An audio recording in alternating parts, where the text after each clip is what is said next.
이 시간에 말씀을 받는 시간입니다. 우리의 말씀이 하나님의 그 말씀이 우리의 심령에 잘 박힌 못처럼 박히게 하여 주시옵소서. 그래 우리가 이 말씀대로 따라 살아갈 때에 인생이 빛나고 향기가롭고 하나님께서 보시기에 아름다운 삶이 되게 하시고 우리 주변에 예수 그리스도를 반사하는 삶이 되게 하여 주옵소서. 예수 그리스도 이름으로 기도합니다. 아멘.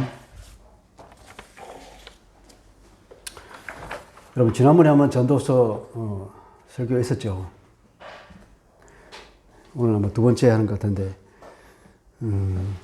전도서의 전도자가 주장하는 언뜻 우리가 보기에는 인생이 헛되다 하는 얘기입니다.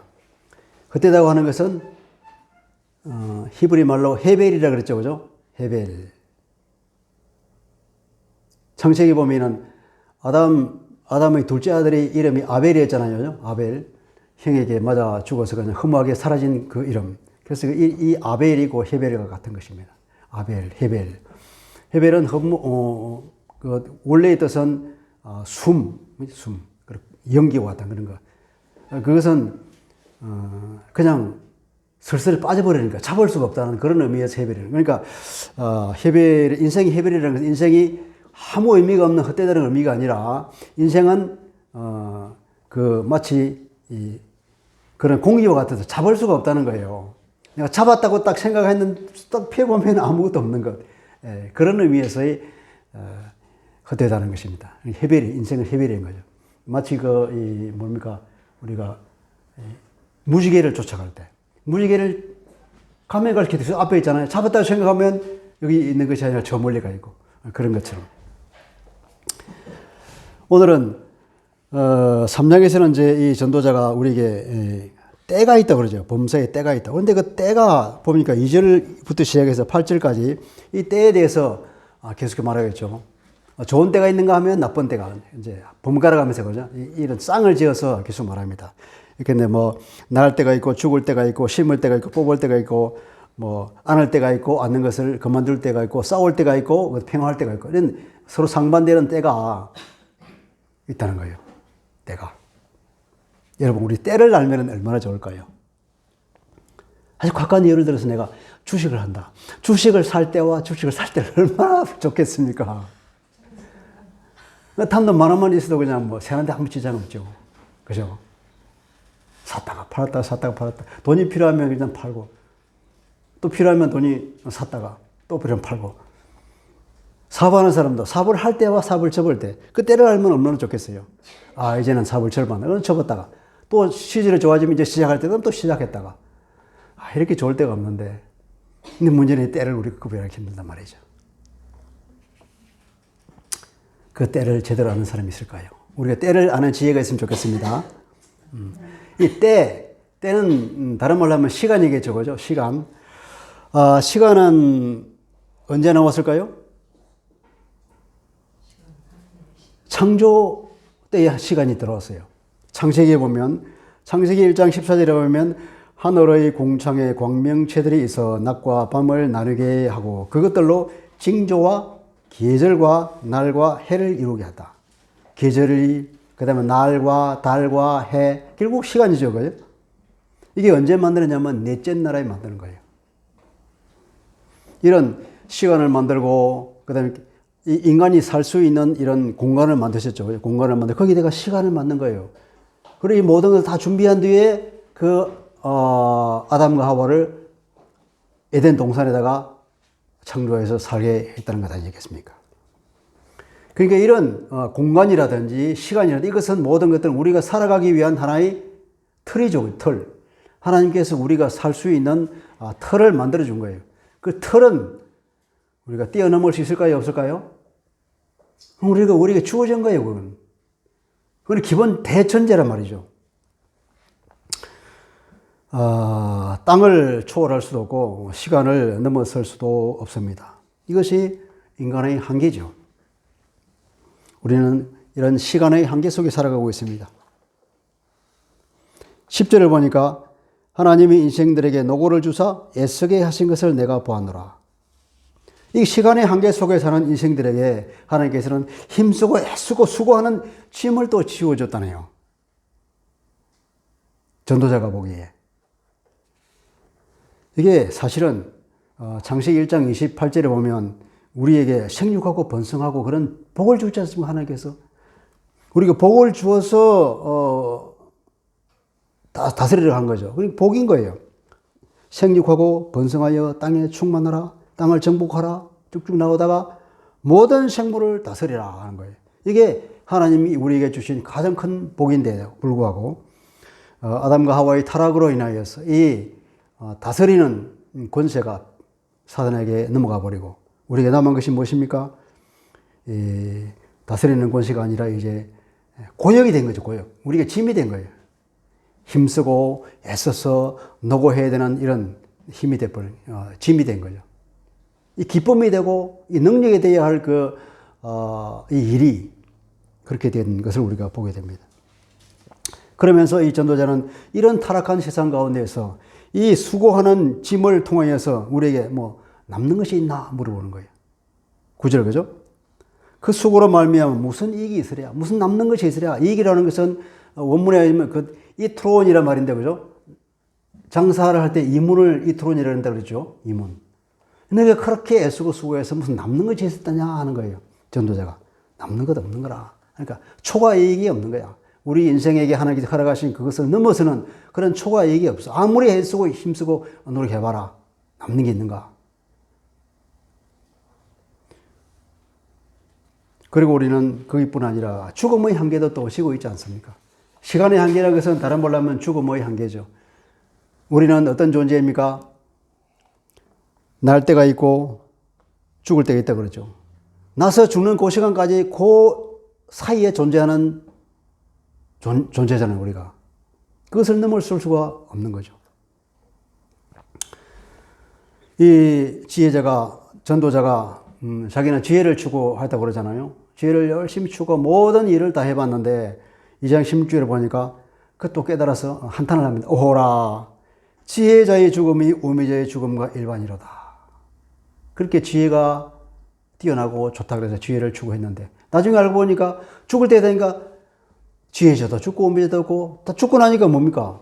똑같은 거죠. 죽음이라는 한계를 벗어날 수가 없는 겁니다. 근데 이 때를 운행하시는 하나님의 섭리를 우리가 또 보게 되죠. 얼마나 많은 때가 있습니까? 날 때와 죽을 때, 사랑할 때와 미워할 때 등 온갖 일이 일어날 때를 하나님이 다 정하시고 때를 중심으로 하나님이 이 모든 세상을 움직이 간다는 거예요. 운행해 나가신다는 거예요. 그 하나님의 섭리의 오묘함을 한번 보십시오. 우리가 볼 때는 세상은 정말 어지럽죠. 그죠? 우리가 볼 때는 인생은 참 좋은 일과 나쁜 일을 얽히고 설켜서 막 이렇게 돌아갑니다. 뭐가 뭔지도 모르겠어요. 그냥 때를 모르니까. 그렇지만 하나님께서는 그것이 아름답다고 표현합니다. 우리가 11절 한번 볼까요? 11절 다 같이 읽어봅시다. 시작. 하나님이 모든 것을 지으실 때에 때를 따라 아름답게 하셨고 사람들에게는 영원을 사모하는 마음을 주셨느니라. 그러나 하나님이 하시는 일의 시종을 사람으로 측량할 수 없게 하셨도다. 예, 맨 처음에 보면은 아름답게 창조하셨다 그랬잖아요. 때를 따라서 아름답게 창조하셨다. 하나님은 모든 것을 때를 따라 아름답게 창조하셨다. 하나 빠진 게 있어요. 빠진 게 뭐냐면 그분의 때를 따라. 이거 우리가 번역을 안 했는데 원문에 의하면 하나님은 모든 것을 그분의 때를 따라 아름답게 만드셨다. 모든 일을 하나님께서는 다 계획하신 거죠. 다 때를 주신 거예요. 그것이 얼마나 아름다운가 하는 거죠. 하나님 입장에서 보면 참 이게 혼돈이 아니라 아름다운 것인데 타락한 인간의 눈으로 볼 때는 혼돈한 세상이잖아요. 정말 혼돈 그 자체죠. 우리가 뭐가 뭔지 모르는 그런 이렇게 돌아가는 이 세상인데 하나님께서는 그것을 아름답게 창조하시고 아름답게 운행하는 그 하나님의 솜씨를 한번 보십시오. 위대한 우리 하나님을 보게 됩니다. 자, 이렇게 우리는 시간의 한계 속에서 한계 아래에 살아가는 인생입니다. 하나님은 그래서 범사에 때를 정해 놓으시다 그랬죠.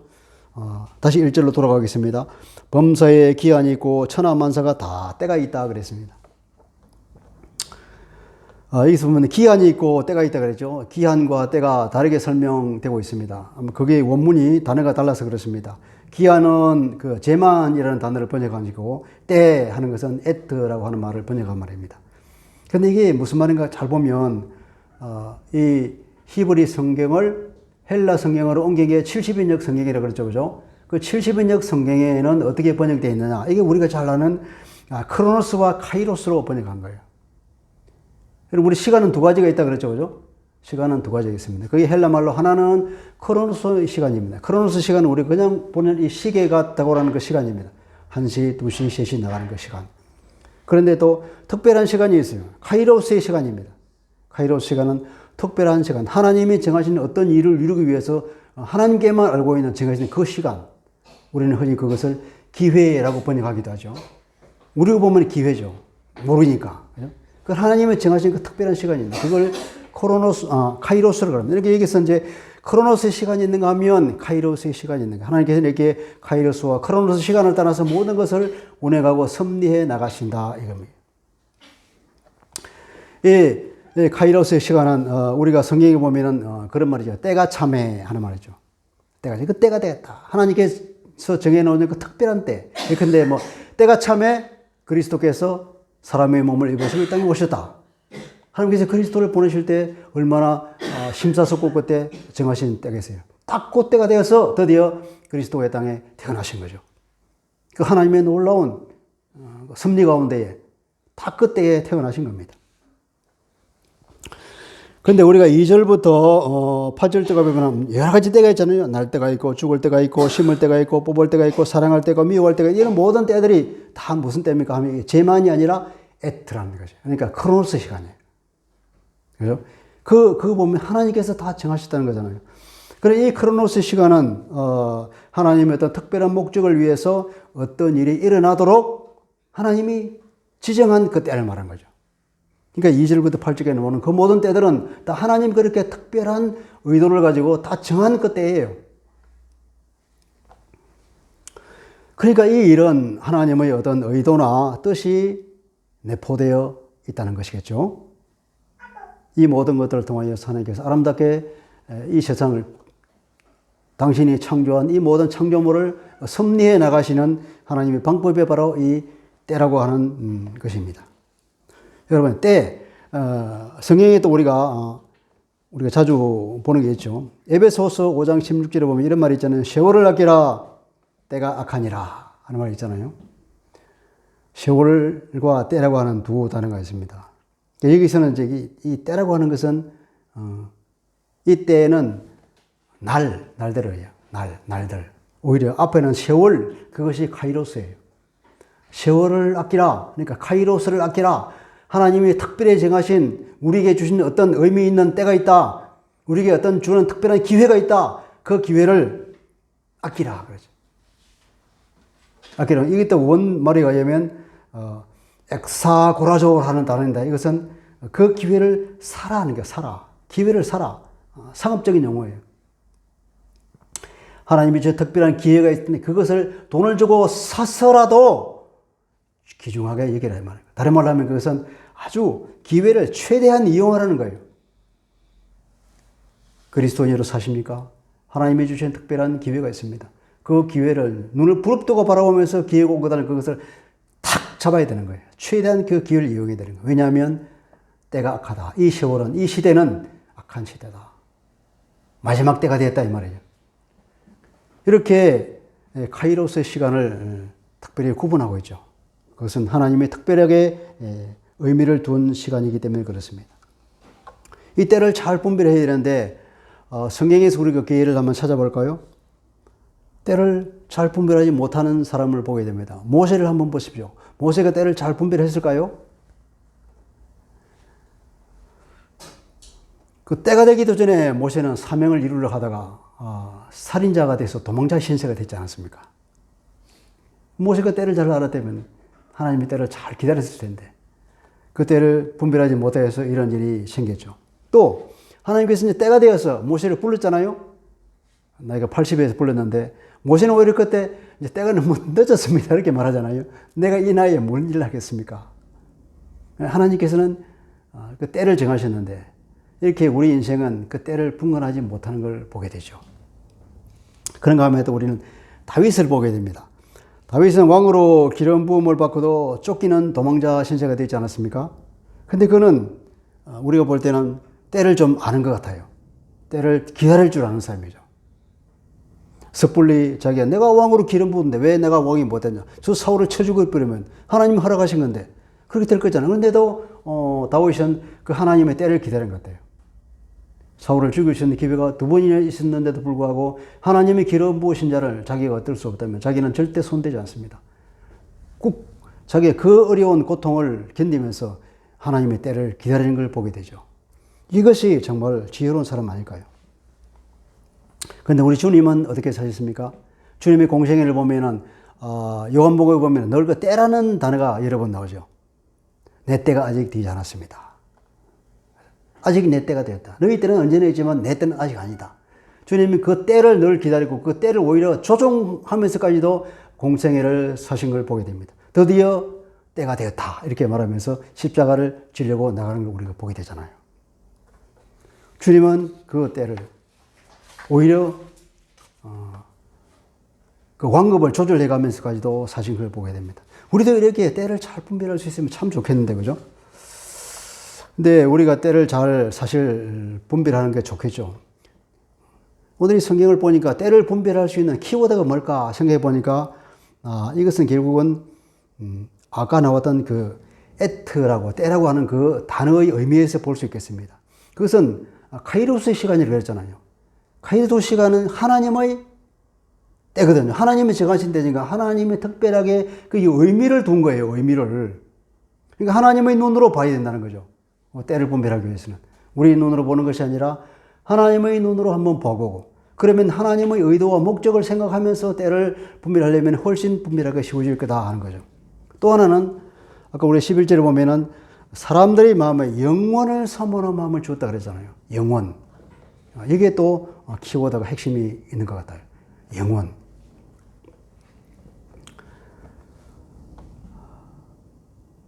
원문은 뭐냐면 사모하는 마음을 주신 게 아니라 인간들의 마음에 영혼을 주셨다는 거예요. 그냥 영혼을 주셨다. 우리 마음에 하나님은 영혼을 심어준 거예요. 아시겠죠?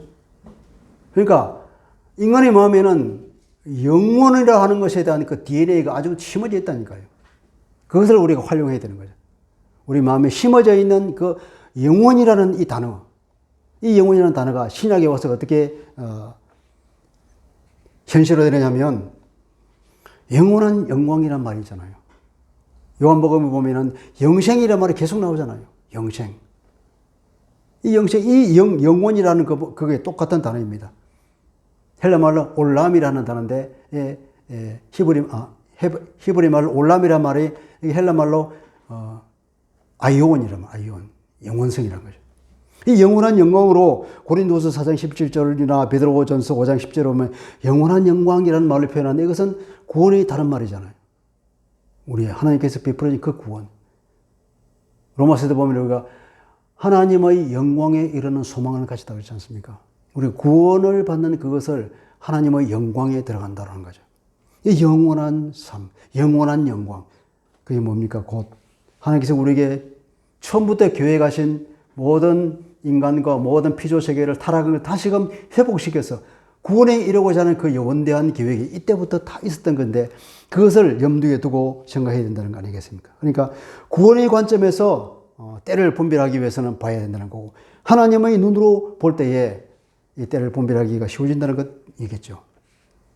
그래서 우리는 하나님의 뜻이라면 구원을 이루어 가시는 하나님의 선한 뜻이라면 비록 우리에게 지금 굉장히 미운 사람이 있는데 그 미운 사람이라 할지라도 사랑해야 된다는 것이죠. 이게 사랑해야 될 때구나. 이 사람 미워해야 될 때가 아니라 이 하나님이 붙여준 이 사람은 구원의 눈으로 하나님의 눈으로 바라볼 때는 이 사람을 사랑해야 되겠구나. 내가 사랑해야 될 때라는 걸 알고 그것을 사랑할 줄 아는 것. 또 사랑하는 사람을 미워해야 될 때도 있겠죠. 그죠? 다윗을 예를 우리가 보면 그 사랑하는 암논, 자기 아들 암논이요. 사랑하는 암논을 미워해야 될 때가 있는데 징계해야 될 때, 그 징계를 제대로 못했어요. 너무 아들을 사랑하는 나머지 미워할지 못했단 말이에요. 암논이 어떻게 했습니까? 자기 이복 여동생 다말을 강간하지 않았습니까? 그 반드시 징계해야 될 텐데, 미워해야 될 텐데 그 사랑을 놓지 못하고 계속 그 아들을 그냥 뒀어요. 그게 무슨 일이 생겼을까요? 그 다말의 오빠, 친오빠가 압살롬이 어떻게 그 자기 아버지가 가만히 있는 걸 알고 자기가 스스로 그 암논을 살해해버렸잖아요. 징계했으면 암논을 살렸을 텐데 징계하지 않은 결과로, 미워하지 않은 결과로 결국 암논을 잃고 말았습니다. 그뿐입니까? 나중에 압살롬이 그 아버지에 대한 사랑이 식은 줄 알고 반역을 일으키지 않습니까? 그런 반역을 당하는 이 때를 잘 분별했더라면 이것을 모든 것을 방어할 수 있을 텐데 참 이런 안타까운 일이 있었죠. 또 하나님의 뜻이라면 우리가 열심히 세우던 일을 멈추고 뽑아야 할 때가 있을 것입니다. 아무리 하나님이 일을 할지라도 하나님의 때라 보면 이걸 내가 그만둘 때다. 그 때가 왔다 그러면 그걸 언제든지 그만두고 접을 수 있는 그런 때가 우리가 분별할 수도 있겠죠. 그리고 평화하다가도 싸워야 할 때가 있고 싸우다가도 평화를 해야 될 때가 있을 것입니다. 때를 분별하는 눈을 달라고 우리가 기도해야 되겠죠. 그러니까 우리가 사건을 해석하는 지혜가 있어야 된다 이 말이죠. 그 사건을 허락하신 하나님의 의도를 보려고 우리가 애를 써야 되는 거죠. 그러다 보면 우리가 때를 분간할 수 있겠죠. 때를 분간할 때만 또 중요한 것은 뭐냐면 우리 때를 알았음에도 불구하고 그 때를 따르지 못하는 우리 연약함 우리가 있잖아요. 내 뜻이 너무나 강한 나머지, 그죠? 하나님의 뜻을 따르기가 힘들단 말이에요. 그때는 우리가 무슨 필요? 결단이 필요한 거예요. 그 결단을 내릴 수 있는 믿음의 용기가 필요하죠.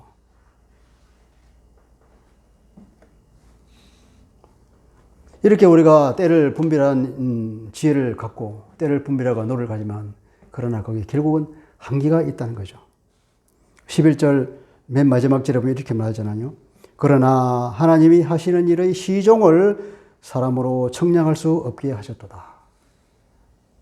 아무리 우리가 때를 따라서 때를 분별하고 노력한다 하지만은 결정적인 한계가 있다는 거죠. 하나님께서 다 이렇게 막아놓은 것이 있다는 겁니다.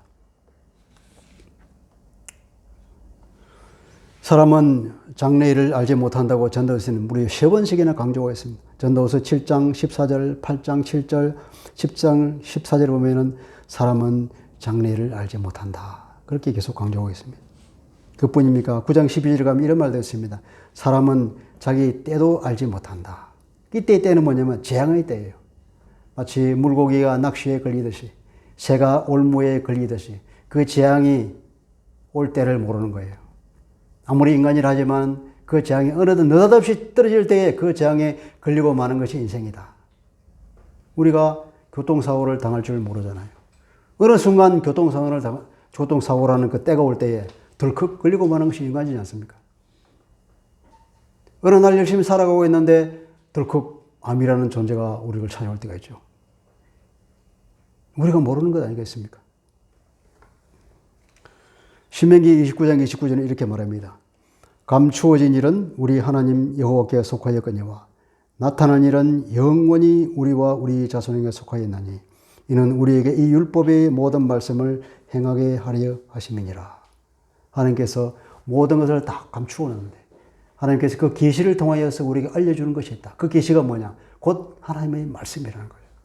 율법이라는 하나님의 말씀을 통하여서 계시한 것 이외에는 다 우리에게는 모르는 감추어진 영역에 속하는 건데 또 하나님의 영역에 속하고 그래서 우리가 할 일은 뭐냐?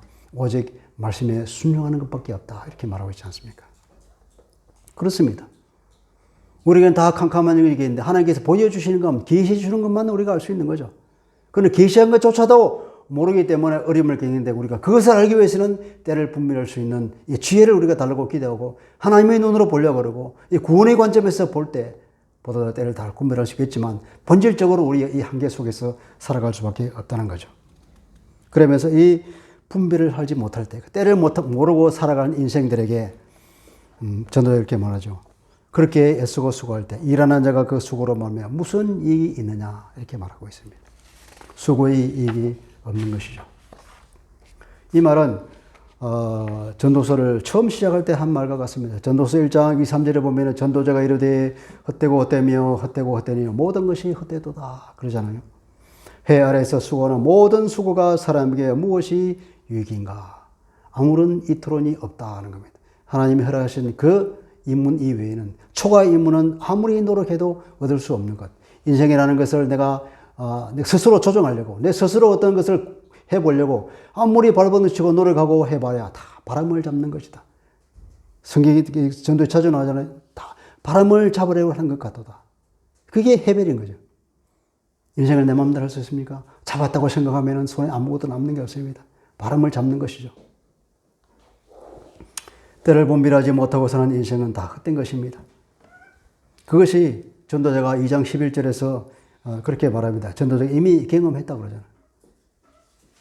자기가 온갖 향락을 다 누려보고 온갖 일을 다 해봤지만 역시 남는 것이 없더라는 거예요. 스스로가 경험하고 하는 경험에서 나온 얘기인 거예요.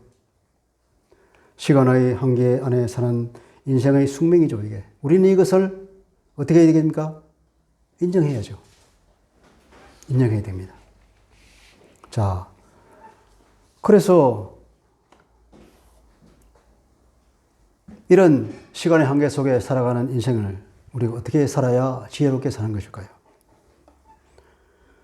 보니까 영혼을 사모하게 하신 하나님의 우리 의도를 본다 그러면 대전제는 뭐냐면은 그런 창조주를 바라봐야 되겠구나.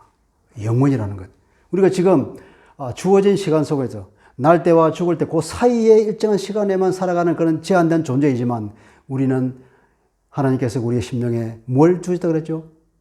영혼을 심어줬다. 인간은 비록 우리가 이 한계된 한계 속에 살지만 이 제한된 시간을 뛰어넘을 수 있는 초월성을 하나님이 이미 우리 마음에 주셨기 때문에 우리는 그것을 소중하게 생각해야 된다는 말이죠. 우리는 언젠가는 이 한계를 뛰어넘을 거라는 그 뛰어넘은 그 한계를 뛰어넘는 우리의 잠재력을 바라봐야 된다는 것입니다. 그게 뭡니까? 그 시간 너머에 계시는, 그 초시간 가운데 계시는 우리 창조주 하나님. 그 하나님을 바라볼 수 있는 그분을 사모하는 마음을 우리가 귀중하게 여기고 늘 그분을 사모해야 된다는 말 아니겠습니까? 그래서 우리는 그분 안에서 우리는 이 시간의 한계를 초월할 수 있을 것입니다.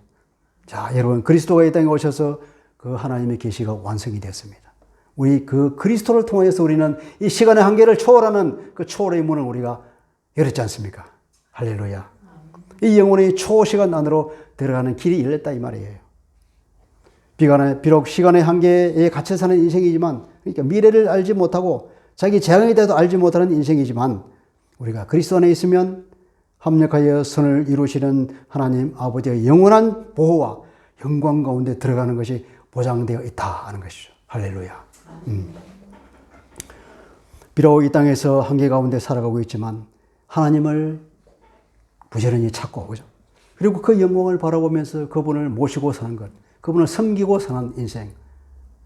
여기서 우리가 해야 될 일이 그거죠. 그런 삶의 기쁨이 우리에게 있다는 것입니다. 그러다 보면 우리가 이 혼돈과 같은 이 세상이지만 그런 눈으로 볼 때에 그분이 창조하신 이 피조세계의 아름다움을 보는 눈이 열리지 않습니까? 우리 하나님을 바라볼 때 우리가 하나님의 자녀라는 그 신분을 가지고 다시 세상을 보면 세상이 완전히 달라 보이는 거죠. 그 풀 한 포기를 보십시오. 얼마나 신비롭게 풀이 납니까? 봄이 왔을 때 그 싹이 올라오는 거 보면 참 그게 신기롭고 보기가 사랑스럽죠. 나무에 나는 그 싹도 마찬가지죠. 그 하나 피어오르는 그 꽃잎을 보십시오. 우리가 지난번에 벚꽃을 봤지 않습니까? 어찌 그런 벚꽃이 그 나목에서 이파리가 하나도 없는 그곳에다 그렇게 화려한 꽃이 필 수 있는지, 마치 우리의 속살처럼 이렇게 환하게 피는 걸 보면 이 때를 따라서, 그죠? 봄, 여름, 가을, 겨울, 그 겨울의 아름다움, 그리고 광풍이 치는 그조차도 그 속에 아름다움이 있고, 그 폭우 속에서도 그 하나님의 그 역동적인 힘을 보지 않습니까? 우리가 늙었습니까? 그러나 그 늙음 속에서도 그 세월이 고스란히 녹아있는 그런 아름다움을 우리가 볼 수 있을 겁니다. 우리는 젊었을 때, 어렸을 때의 아름다움이 있는가 하면 젊음의 아름다움도 있고, 우리는 노년의 아름다움도 있습니다. 그것을 우리가 볼 수 있는 눈이 있고, 또 그것을 즐겨야 되겠죠. 또 보면 우리가 12절에 그렇게 되겠습니다. 12절 같이 읽어봅시다. 시작. 사람들이 사는 동안에 기뻐하며 선을 행하는 것보다 더 나은 것이 없는 줄을 내가 알았고. 이 전도자가 경험으로 터득한 것입니다. 내가 알았고. 뭘 알았습니까? 우리가 사는 이 날 동안에 기쁘게 살아라는 거죠. 기쁘게 사는. 그리고 선을 해공하고 사는 것. 이거보다 더 나은 것이 없더라. 그러니까 우리는 어떻게 살아야 됩니까? 기뻐하라는 거죠. 기쁘게 살아야 됩니다. 하나님의 주권과 그 섭리, 하나님의 선하심에 대한 믿음을 우리가 수용할 때에 기뻐할 수가 있습니다. 이 모든 땅은 누가 창조했습니까? 선하신 하나님이 창조했습니다. 그 의도는 무엇입니까? 하나님의 선함에 있습니다. 그것을 바라볼 때 우리는 기뻐할 수 있습니다. 비록 내가 한계 가운데 살아가고 있지만, 내일을 모르고 살아가는 인생이지만 하나님이 주신 이 삶은 아름다운 것이고 선물이다. 그래서 우리는 기뻐하며 살 수 있는 것입니다. 그런 인식과 눈을 가질 때에, 그죠? 해벨의 인생에서 하나님에 대한 경외가 있으면 그 하나님에 대한 경외를 우리가 그런 하나님을 볼 때에 그런 경외가 있지 않습니까? 그런 경외가 없다면 기뻐함이 나올 수 있겠지만 그런 하나님을 볼 때에 우리는 기뻐할 수가 있던 것입니다. 그래서 신약에 와서는 뭐라 그럽니까? 항상 기뻐라 그러잖아요. 데살로니가 5장 16절입니까? 항상 기뻐하라. 또 하나는 우리가 사는 날 동안에 선을 행하라 그러지 않습니까?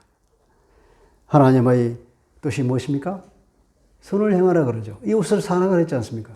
하나님을 사랑하고 이웃을 사랑하라. 이것이 뭐니까? 모든 율법의 강령이라, 핵심이다 그러잖아요. 우리가 그 하나님의 뜻을 안다면 이웃을 사랑하는 마음을 가지고 우리 이웃에게 선을 행할 수 있겠죠. 그것이 그것보다 더 좋은 일이 없다. 이렇게 전도자가 말합니다. 전도자를 통하여서 하나님께서 우리에게 말씀하는 것으로 받아들이시기 바랍니다. 신약에서도 예수님께서 말씀하신다. 마가복음 9장 41절에 보면 그리스도에 속한 자라고 생각하면서 그에게 물 한 것이라도 떨어주면 그 사람의 상이 결코 없지 않다. 이렇게 말하고 있습니다. 마태복음 25장에 보면 그 마지막 때에 염소와 양을 구별하면서 그걸 주님께서 말씀하죠.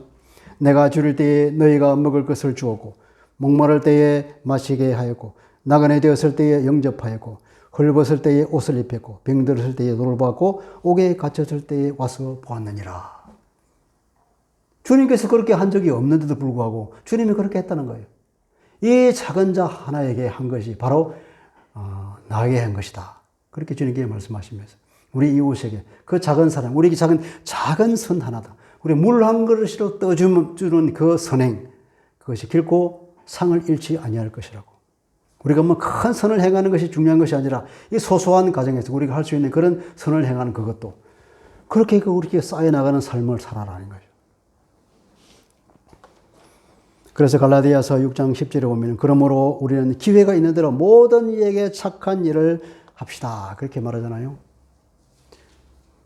로마서 12장 21절에 보면 악에게 지지 말고 선으로 악을 이기라. 이 선을 하는 것이 얼마나 위대한 것이냐. 악을 이길 수가 있는 힘을 가진 게 선이라는 거죠. 그리고 13절을 봅시다. 13절 보면은 사람이 먹고 마시는 것과 수고함으로 낙을 누리는 그것이 하나님의 선물인 줄도 또한 알았도다. 이 전도자의 깨달음에 또 하나 있잖아요. 무엇입니까? 우리가 하나님이 주신 나에게 주신 하나님 일, 나에게 주신 오늘 이 하루, 이것이 하나님의 선물이라는 거죠. 그 하루를 살면서 나에게 맡겨주는 이 일을 하면서 거기서 버는 돈으로 먹고 마시고 그것을 즐기는 것, 그 일을 하는 것 자체, 그것이 하나님께서 우리에게 주신 복이요, 우리에게 주신 선물이라는 것을 알아라는 거죠. 무슨 말입니까? 일상의 행복을 누리라 하는 것 아니겠습니까?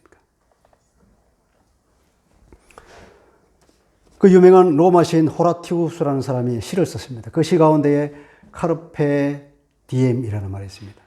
카르페 디엠이라는 말이 굉장히 시중에 사람들의 입에 회자된 적이 있죠. 로마에 전쟁이 계속했습니다. 정복 전쟁 계속하다가 드디어 정복 전쟁이 끝나고 이제 평화가 찾아왔어요. 그러니까 평화가 찾아온 그 때를 보면서 이 날을 보니까 이 시인이 얼마나 이 날이 평화롭고 좋은 줄을 모르겠어요. 그래서 외친 거죠. 카르페 디엠. 이 날을 붙잡아라 하는 거예요. 이 날이 얼마나 행복하고 얼마나 평화로우냐. 이 날 하루가 지난 것이 너무나 아깝다. 그 이후로 사람들이 카르페 디엠을 외치는데 우리 그리스도인들은 다른 의미에서 이 카르페 디엠을 외치는 거예요. 그런 의미에서 전도서에 여러 번 나옵니다. 이게 우리에게 주시는 그 분복, 오늘 하루하루 살아갈 때 우리에게 허락하신 그 복, 우리가 주신 그 자원을 가지고 우리가 먹고 마시고 가까운 이웃과 우리 가족들과 함께 즐길 수 있는 그것. 그것이 하나님께서 우리에게 주신 복이요 우리 선물이라는 걸 알고 그것을 즐기라는 것입니다. 이 어려운 세상, 이 시간의 한계 속에 살아가고 내일을 알 수 없고 다음 순간을 알 수 없게 살아가는 이 인생이지만 그러나 이 순간만은 하나님 우리에게 주신 선물이다. 그것을 마음껏 즐겨라. 하나님이 주신 것이다. 허락하신 것이다. 그것을 즐길 수 없는 것은 하나님을 인정하지 않는 것이죠. 하나님 우리를 사랑하셔서 준 그 선물을 감사함으로 받는 것이 또 얼마나 하나님 앞에 아름다운 일입니까?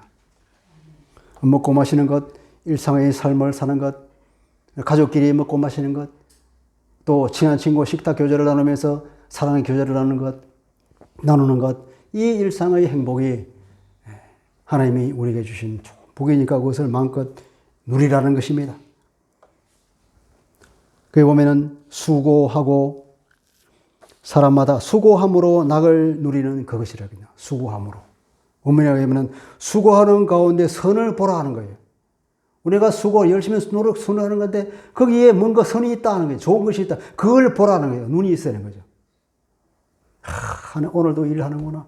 오늘도 이 지겨운 일을 하는구나. 오늘도 이 고통스러운 일을 하는구나. 그렇게 생각하지 말고 하나님이 주신 이 일을 보면 그 가운데 주님께서 허락하시니까 그 선이 있다는 그걸 보는 눈을 보고 하나님이 주신 이것이 이런 기쁨이 있었네. 이런 즐거움이 있었네. 이런 보람이 있었네. 하는 그것을 볼 수 있는 눈을 가지고 그것을 즐길 줄 아는 것. 이것이 우리가 하나님 앞에서 그리스도인으로서 우리가 살아갈 자세가 있죠. 그죠? 거기서 만족을 찾는 것입니다. 거기서 기쁨을 누리는 것입니다. 하나님이 주신 노고를 기쁨으로 잘 감당할 때에 예수가 오신 이후에 우리가 살아가는 삶의 방식이죠. 그것은 하나님의 형상을 회복하는 것이요. 그 다스림의 권세가 회복된 우리에게 우리가 하는 이 작은 일이지만 그것은 어떤 일입니까? 그것은 짐이 아니고 고통이 아니고 창세기 1장 28절에서 말하는 그 세상을 다스리는 이 일이란 말이죠. 내가 마당을 쓰는 일입니까? 그것을 통하여 세상을 관리하는 것입니다. 내가 집안에서 청소하는 것입니까? 그것을 통하여 세상을 다스리는 일입니다. 그런 눈이 우리가 뜰 때에 기뻐하고 감사하며 하루를 즐기면서 카르페 디엠을 할 수 있는 것 아니겠습니까? 이것이 우리가 자족하는 삶이요 감사하는 삶이 될 줄로 믿습니다. 그래서 우리가 그랬죠. 항상 기뻐하라. 그리고 범사에 감사하라 그랬지 않습니까? 그런 것입니다. 자, 말씀을 정리해 보면은 때를 모르는 한계 가운데 사는 인생 두 가지 길이 있을 것입니다. 정말 인생은 헛되구나. 아무런 의미가 없네. 전도자가 말하듯이 헛되고 헛되는 인생 무슨 의미가 있을까? 그렇게 자포자기하고 사는 삶이 있는가 하면 오히려 그것이 역으로 더 적극적인 삶으로 이끌어서 이렇게 헛되고 내가 바람을 잡는 것 같은 인생이지만 그러나 이것이 하나님이 허락하신 것이고 이 가운데 귀한 뜻이 있다는 걸 알고 기쁨으로 감사함으로 선을 행하면서 살아가는 오히려 더 적극적으로 살아가는 그 인생이 있을 수 있단 말이죠. 우리는 후자의 인생을 선택하면서 하나님이 원하시는 그 길을 그래 갈 줄을 믿습니다. 그리스도인 삶이 어떤 삶일까요? 이러한 헤벨의 인생 가운데에서도 하나님의 주권과 섭리를 볼 수 있고 그것을 인정하면서 하나님의 영광의 소망을 자랑합시다. 하나님의 영광 가운데 들어갈 그 소망을 가지고 우리는 기뻐하며 그것을 우리가 자랑하고 살아가는 인생. 내게 주어진 모든 것을 그죠? 하나님의 선물로 알고 감사할 줄 아는 인생. 그래서 항상 기뻐하고 범사에 감사하면서 우리가 일상의 행복을 누릴 줄 아는 그런 삶이 되시기를 주님의 이름으로 축복합니다. 기도하겠습니다. 하나님 아버지, 오늘 전도서에서 우리가 시간의 한계 속에서 살아가는 그런 제한된 인생을 보게 됩니다. 그런 제한된 인생 가운데서 거기에서 나오는 그 삶의 고통과 그 노고가 어떠한 이토론도 남길 수 없는 바람을 잡는 인생과 한탐 한순간도 알 수 없는 그런 삶이지만 그러나 그 가운데서 주님께서 우리에게 허락하신 그 새로운 것을 보게 되는 눈을 가지기를 원합니다.